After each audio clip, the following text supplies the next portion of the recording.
What is up, people? Mr. Valley here, bringing you another video. So in today's video, I am going to show you something that I actually learned at the pizza place that I worked at a few years ago and the one that I worked at last year. Well, I didn't learn it twice. You know what I mean.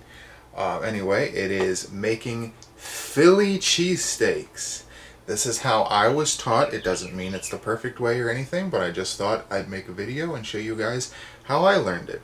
So here we go. Okay, so first things first, before you do anything with cooking or really anything in general, even if there is not a virus going around, is wash your hands with hot water. Not extremely hot, but enough to where you can handle it.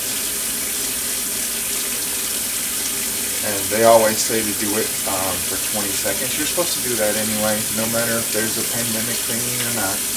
You're supposed to do it anyway. So always wash your hands. Make sure you get in between fingers, fingernails, because that's a big deal.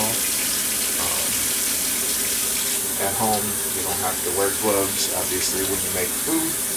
However, if you're at a restaurant, you do, but it's still important to do it. Because sometimes your gloves break, and if your gloves break and your fingers were dirty or fingernails or whatever, then you contaminated the food.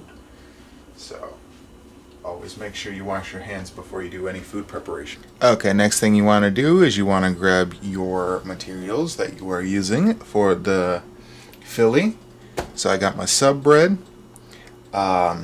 I got sliced cheese. If you have the option, get shredded mozzarella cheese. That works better. And I got mayonnaise. These are the main ingredients of a Philly cheesesteak besides the Philly steak itself.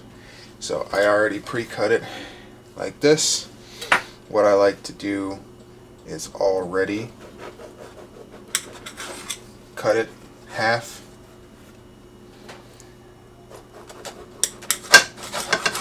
Cut them all in half. Excuse my arms being in the shot like that. Okay, it's all cut in half. Go ahead and put the knife away. Then you grab your mayonnaise.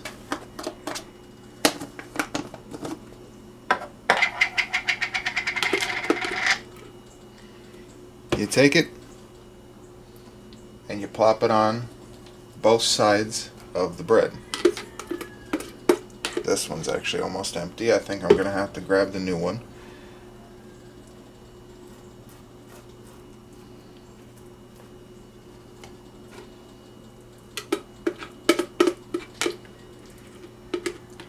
Now, obviously, this is different for everybody's taste. You can do it without mayonnaise. You can do it with extra mayonnaise. You can do it however you want. You can do it with something else like ranch or whatever. However you want to do it. That's the beauty of cooking. Obviously, I'm not a cook, but you know what I mean. Anyway, so you do that.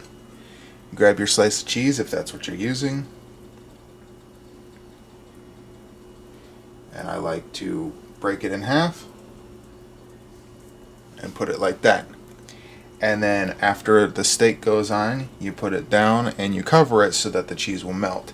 If you're using shredded cheese, which is what you're supposed to do, you put the steak on the bread first, then cover it with the shredded cheese, and then put it in the oven for a little while, just so that the cheese will start to melt on the meat. Anyway, I'm going to finish this with a new thing of mayonnaise and stuff, and I'll be right back. Okay, there we go. I went ahead and finished it off so you guys don't have to watch me butter bread, or mayonnaise bread, I guess in this case. I put all the cheese on top already. Next, you got to go and grab your Philly steaks. Okay, so I got my Philly steaks. These are actually officially made specifically for Philly steaks.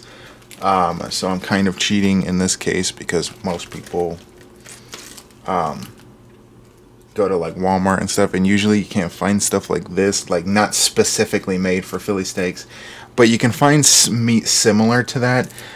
Get about like thin type of steak, and they all work pretty much the same way. just like slightly different here and there. It depends. For us, we use 1.5 of these if you actually can get these types of Philly steaks, and we use 1.5 per full sub per 12 inches. So anyway, here we go. Okay, so what you want to do is you want to set this to about medium heat. I actually have a pretty good pan, so I've let it sit for a little while. So it should already be at about the temperature we want it at. So here we go. You place the half. You take the full one. I like to break it in half before I also put it in. It doesn't have to be all the way half, but you know, just to make it easier for later. Now what I like to do while I let that cook is I go back and wash my hands, because I did touch the raw meat while I was showing you. Sometimes you can get away with not by just holding onto the edges of those plastic.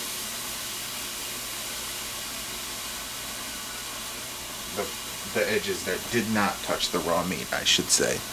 But anyway, so you just let it cook for a little while. This is actually extremely fast to do with these specific steaks.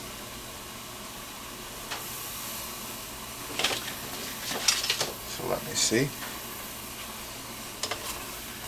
Oh, it broke. Hold on.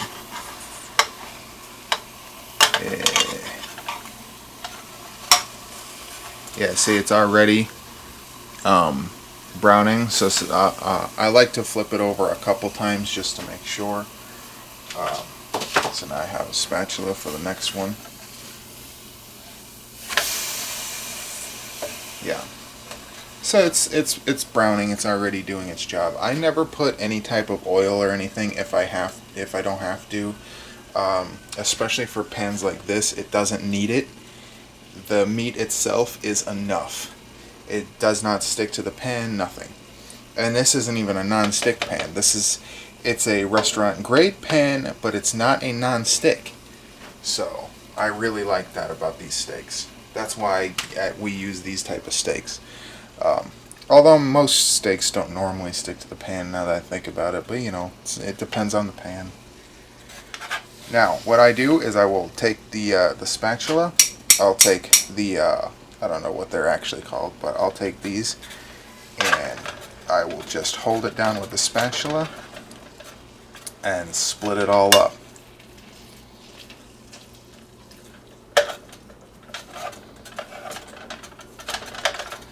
Rip it all apart into little pieces, spread out throughout the pan.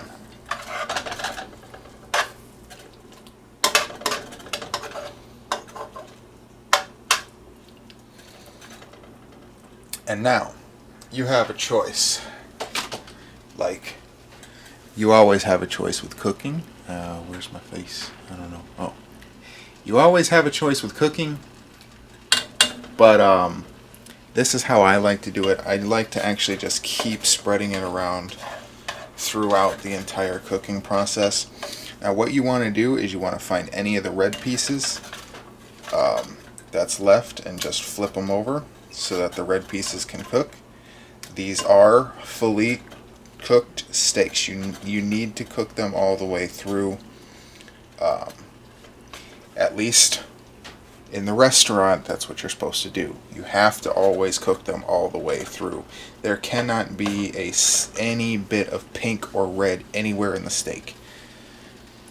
At home, it's up to you, but we all like it fully cooked, just like at the restaurant.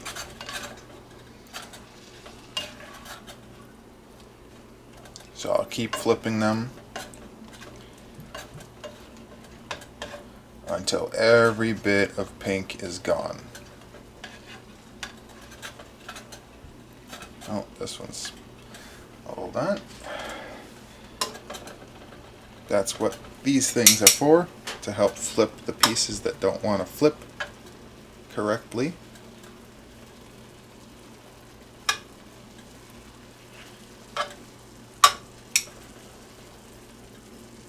even if you don't see any pink left, sometimes I will still flip it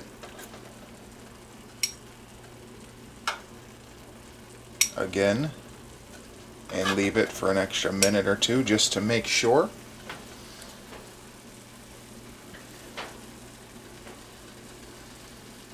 So as you can hear, with it on medium heat and stuff, you barely hear any of the cooking sounds that you normally would with stuff like hamburgers and stuff. You'll hear it a bit, but not, it never goes like too much like other things with grease or anything that you actually need to put butter or oil or anything with. See, this one had some hidden pink in there, so I'm going to put that right in oil, or not oil, the meat oil, you know what I mean.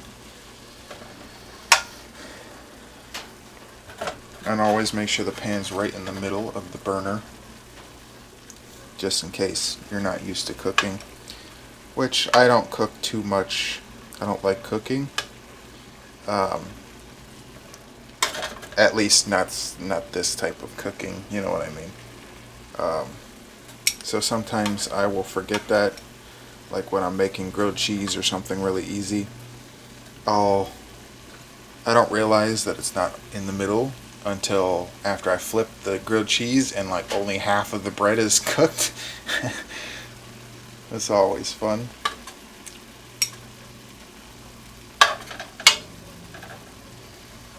So this is actually looking really nice and really done, but not burnt.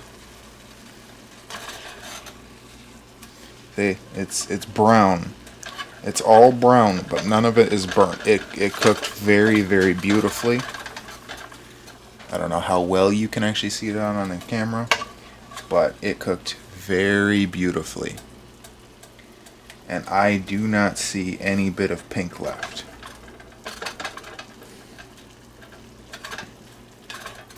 So that's good, that's perfect. Now it's time to transfer it to the sub bread. Okay, now it's time to do the transfer process. You want to spread it out evenly between each piece of bread while also not putting the oil in there. This is a bit awkward because the camera, my camera holder is in the way, so I got to do it a bit messily.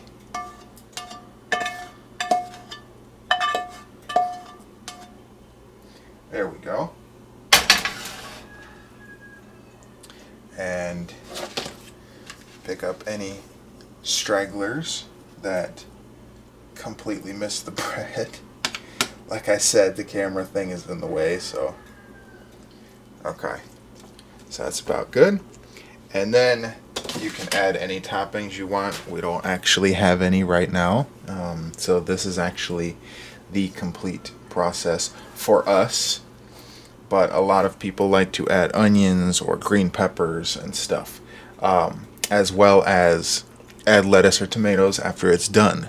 But this is the complete process for us. Now I'm going to finish the other two off camera and I'll be right back. And there we go. 3 Philly cheesesteaks. Completely done with the cheese slightly melted. If you don't want to put it in the oven, you can also put it in the microwave for like 30 seconds to a minute if you want to make sure it's all melted and all that. But that's how you make a Philly cheesesteak. Thanks for watching. Please subscribe if you haven't already and like the video. See you guys next time. Bye.